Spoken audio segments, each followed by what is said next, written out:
Hello विद्यार्थीगण, मैं इसके कश्यप राजधानी कोचिंग के माध्यम से आप तमाम विद्यार्थी का स्वागत करता हूं। आज आपके सामने एक नई सेट लेकर आए हैं। पैकेज 2 का सेट नंबर 3, पैकेज 2 का सेट नंबर 3 को लेकर आए हैं, जिसमें प्रत्येक प्रश्न को क्यों और कैसे के साथ अध्ययन करना है।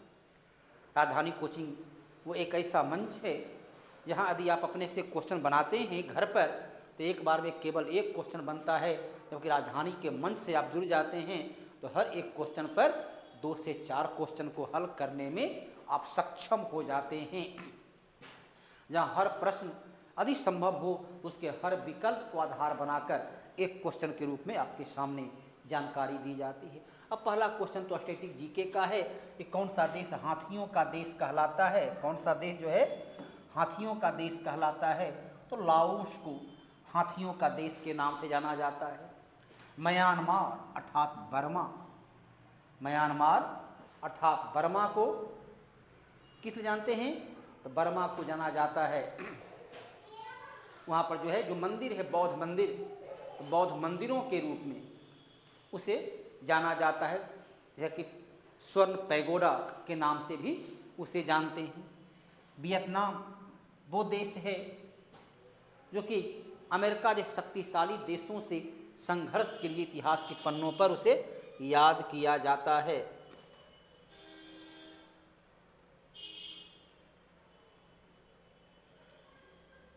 क्वेश्चन कैसे आएगा?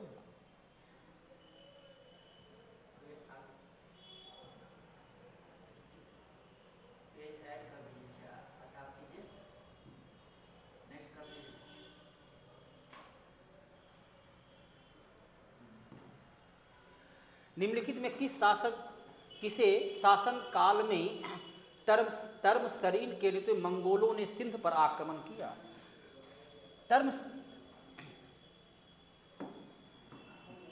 तर्मसरीन कहाँ का था? तो ये मध्य एशिया का शासक था, मध्य एशिया का शासक था, जो मोहम्मद बिन तुगलक के शासन काल में भारत पर आक्रमण किया और ये पराजित होता है। मोहम्मद बिन तुगलक को विजय मिली और तर्मासियान पराजित हो जाता है।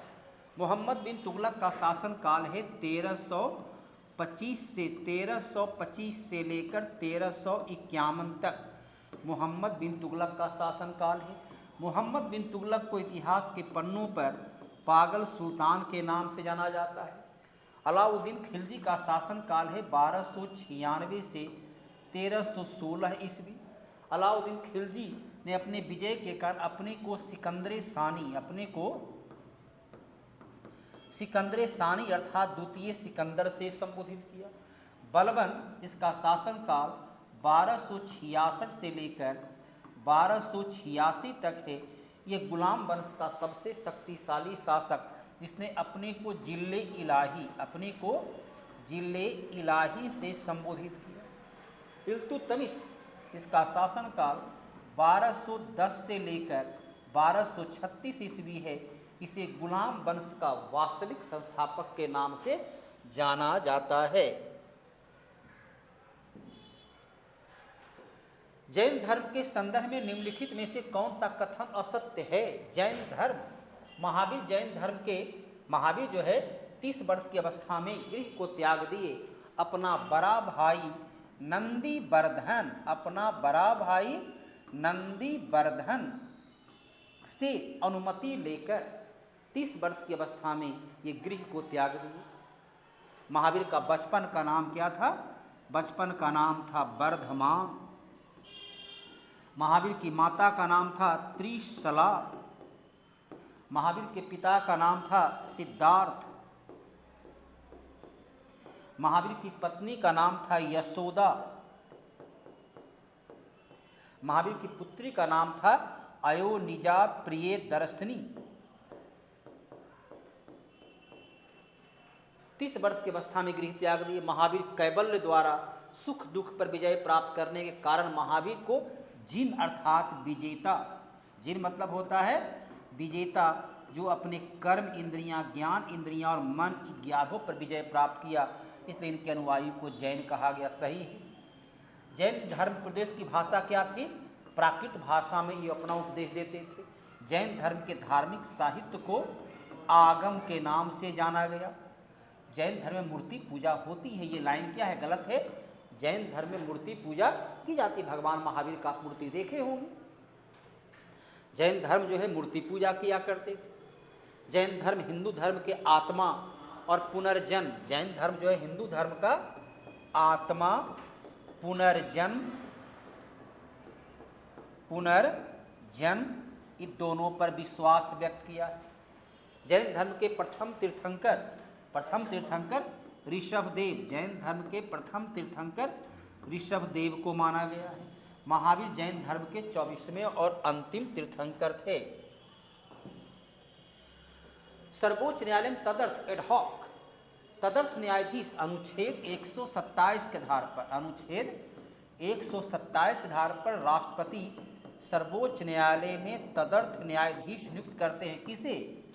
हाईकोर्ट का वह जज, हाईकोर्ट का वह जज जो सुप्रीम कोर्ट का जज बनने की योग्यता रखता है। राष्ट्रपति उसे तदर्थ न्यायाधीश के रूप में नियुक्त करते हैं। और ये नियुक्ति कहाँ से प्रभावित है? तो फ्रांस की संविधान से ये नियुक्ति प्रभावित है। नियुक्ति कब करते हैं? जब सर्वोच्च न्यायालय में कोई कोरम है, और कोरम के लिए न्यूनतम है कि 7, 9, 11, 13 जज होना चाहिए, और सुप्रीम कोर्ट में उतना जज नहीं हो रहे हैं, तब उस अवस्था में कोरम को पूरा करने के लिए न्यायाधीश की नियुक्ति की जाती है। लंबित मामला हो तो सर्वोच्च न्यायालय में न्यायाधीश की संख्या बढ़ाया जाएगा, न्यायाधीश को नियुक्त किया जाएगा, लेकिन कोरम पूरा करने के लिए तदर्थ न्यायाधीश को नियुक्त किया जाता है। अगला है राष्ट्रीय आपदा प्रबंधन अधिनियम कब बना? तो राष्ट्रीय आपदा प्रबंधन अधिनियम 2005 में बना। इसी अधिनियम के द्वारा NDRF, national disaster relief force की स्थापना किया गया, ताकि देश में यदि कोई प्राकृतिक आपदा हो, बाढ़ हो, भूकंप हो, चक्रवाती तूफान हो, सुनामी जैसी प्राकृतिक आपदा हो, तो उससे निपटने के लिए कोष और एक संगठन बनाया गया। तो दोनों का गठन किया गया 2005 में। NDRF, नेशनल डिजास्टर आपदा का प्रबंधन के लिए जो है वो फोर्स का गठन किया गया है। चलिए, अब तो इसमें कुछ ऐसा ये अधिनियम से है, तो इसमें कुछ चर्चा वैसा कर सकते नहीं हैं।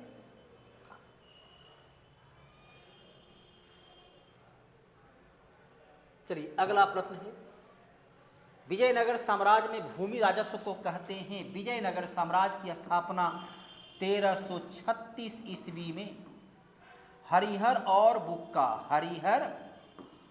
बुक्का नामक 2 भाई के द्वारा अपना गुरु विद्यारायण की सहायता से किया गया। विजयनगर साम्राज्य की राजधानी का अवशेष हम्पी, कर्नाटक, हम्पी वर्तमान में कहाँ है? तो कर्नाटक में हम्पी के निकट जो है तुंगभद्रा नदी के तट पर इसका राजधानी का अवशेष की प्राप्ति होती है।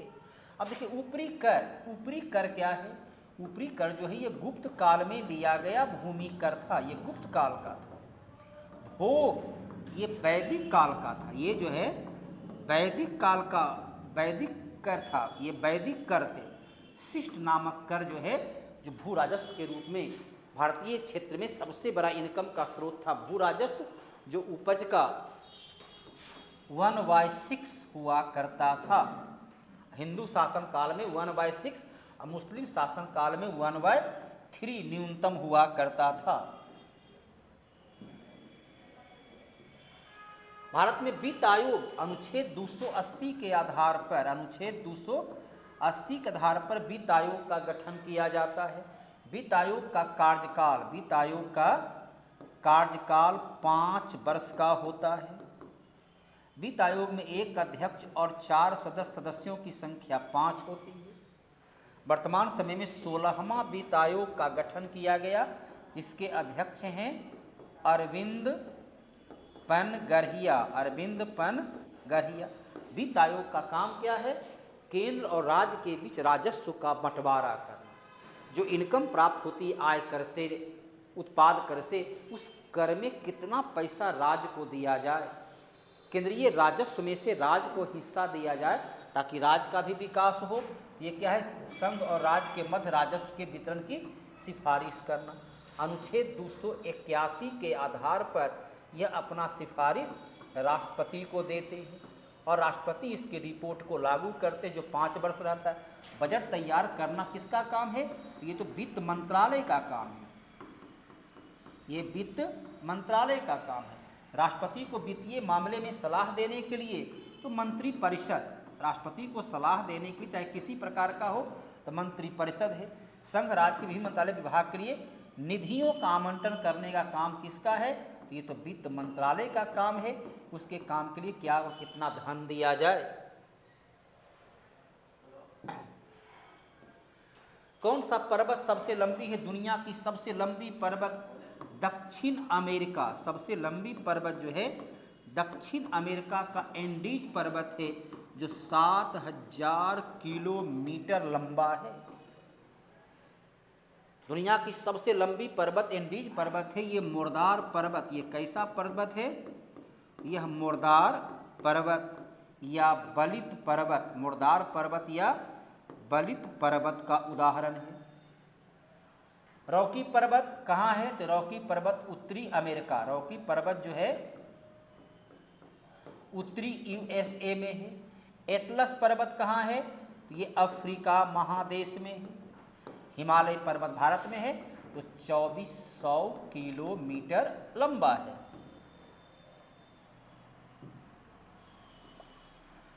तुर्की कहाँ है? तुर्की जो है, तुर्की को ही तुर्की कहा जाता है। तुर्की को यूरोप का मरीज के नाम से भी जाना जाता है। काला सागर और एजियन सागर के बीच ये अवस्थित है। ये मध्य एशिया का महत्वपूर्ण देश है और एकमात्र इस्लामिक देश है जो धर्मनिरपेक्ष, एकमात्र इस्लामिक देश है जो धर्म निरपेक्ष देश है, एकमात्र इस्लामिक देश जो कि धर्म निरपेक्ष देश है।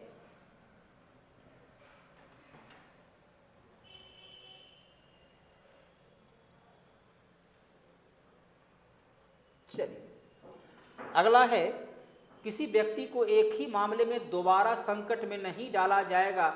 ऐसे अब ये दंड प्रक्रिया जो है 2024 से बदल चुका है। ये वर्तमान जो है क्वेश्चन अब अनुपयोगी हो गया है। ऐसे धारा 300 है, लेकिन अब ये क्वेश्चन जो है, क्योंकि इसमें सभी धारा जो है बदल दिया गया है, नए सिरे से उसको तैयार किया गया है। अगला है CBI central bureau of investigation, अर्थात जो है यह भारत की एक महत्वपूर्ण जांच एजेंसियां है। सीबीआई की स्थापना संस्थानम आयोग की अनुशंसा पर किया गया, सही है। यह वैधानिक संस्था नहीं है, यह वैधानिक संस्था है, गलत है। वैधानिक संस्था कहता है नहीं है, यह कौन सा सत्य नहीं है। यह एक वैधानिक संस्था है, यह एक कानूनी संस्था है, जिसे कि 1963 के अधिनियम के द्वारा 1963 के अधिनियम के द्वारा पास किया गया। इसकी स्थापना 1963 के अधिनियम के धारा पर 64 में सही है। यह केंद्र सरकार के कर्मचारियों के भ्रष्टाचार, घूसखोरी, अर्थात ये लाइन गलत हो जाता है। निम्नलिखित अधिकार के किस संवर्ग में अस्पृश्यता, छुआछूत, अस्पृश्यता का अंत का उल्लेख संविधान का अनुच्छेद 17 में है। अब देखो, शोषण के विरुद्ध अधिकार अनुच्छेद 23 और अनुच्छेद 24 में है, जाहिर से उत्तर ये नहीं होगा। संवैधानिक उपचार का अधिकार अनुच्छेद 32 में है, ये नहीं होगा। स्वतंत्रता का अधिकार अनुच्छेद 19 से लेकर 22 तक में, तो ये नहीं होगा। समानता का अधिकार अनुच्छेद 14 से अनुच्छेद 18।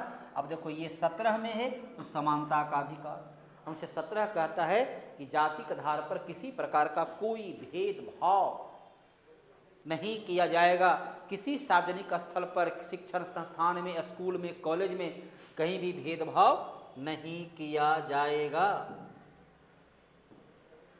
जब कोई अर्थव्यवस्था, विकसित अर्थव्यवस्था, भारत क्या है, एक विकासशील देश है। America, Japan, Germany, France, Italy विकसित देश है।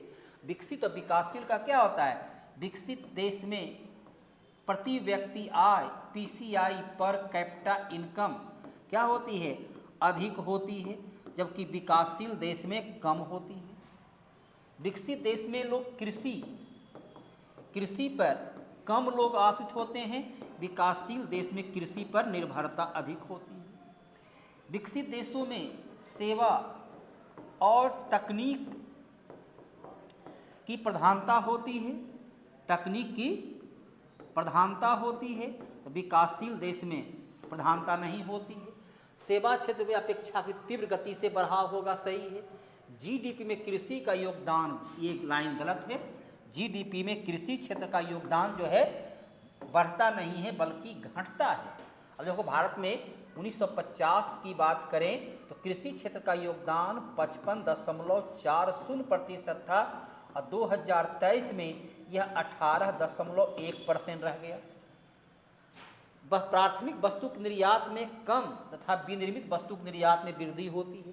प्राथमिक वस्तु अर्थात कृषि उत्पाद अर्थात कच्चा खनिज संपदा अर्थात दूध दही, तो उसका कम, बल्कि मशीन के द्वारा निर्मित वस्तु, मशीनरी वस्तु का निर्यात बढ़ता है। लाइन सही है।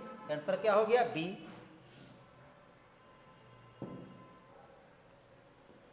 निम्नलिखित में से किस वर्ष प्रधानमंत्री उज्ज्वला योजना अर्थात हर घर में, गरीब के घर में, बीपीएल के घर में एलपीजी गैस हो, ताकि लोग धुआं से मुक्ति प्राप्त हो, धुआं से निकलने वाले बीमारी से मुक्ति प्राप्त हो, स्वच्छ ईंधन मिले। और एलपीजी गैस की शुरुआत 2016 उत्तर प्रदेश के बलिया से ये प्रधानमंत्री नरेंद्र दामोदर दास मोदी के द्वारा किया गया। तो ये जो है उज्ज्वला योजना प्रधानमंत्री की महत्वाकांक्षी योजना है। अब तक कहा जाता है कि 8 करोड़ परिवार तक निःशुल्क एलपीजी कनेक्शन की सुविधा उपलब्ध करा दिया गया। चलिए आज का आपका अंतिम सवाल है, पौनवार क्या है? पौनवार, अब अलग अलग प्रजाति की अलग अलग जो है प्रजातियां होती है, तो पौनवार उसी में जुड़ा हुआ है। ये जो है गाय का नाम, पौनवार क्या है? ये दूध देने वाली दुधारू गाय, जिसकी गाय का दूध जो है पौष्टिकता से भरपूर होती है और प्रचुर मात्रा में दूध देने वाली जो है वही है आपका पौनवार। इस प्रकार से यहाँ पर ये सेट जो है सो समाप्त होता है। पैकेज 2 का सेट नंबर 3 यहाँ पर समाप्त होता है। हर एक प्रश्न को क्यों और कैसे के साथ जो है, ये जमुना पार बकरी का है, जमुना पारा बकरी का है, महत्वपूर्ण प्रजाति है जो बेहतर लगभग 1 किलो से अधिक दूध जो है सो उपलब्ध कराता है। तो उसी प्रकार भुर्रा करके है, वो आपका भैंस की प्रजाति का है। विद्यार्थीगण, उम्मीद करते हैं कि पढ़ाई रोचक, ज्ञानवर्धक आपके लिए रहा होगा। इससे आप इसी प्रकार जुड़े रहें, न्यूनतम समय में अधिकतम रिटर्निंग प्राप्त करें, चाहे वो धन का हो या समय का हो। न्यूनतम समय और अधिकतम नॉलेज की प्राप्ति देने का उचित मंच है राजधानी कोचिंग। आज की क्लास को यहीं पर विराम देते हैं, पुनः अगले दिन नए सेट के साथ आएंगे। तब तक जय हिंद, जय भारत।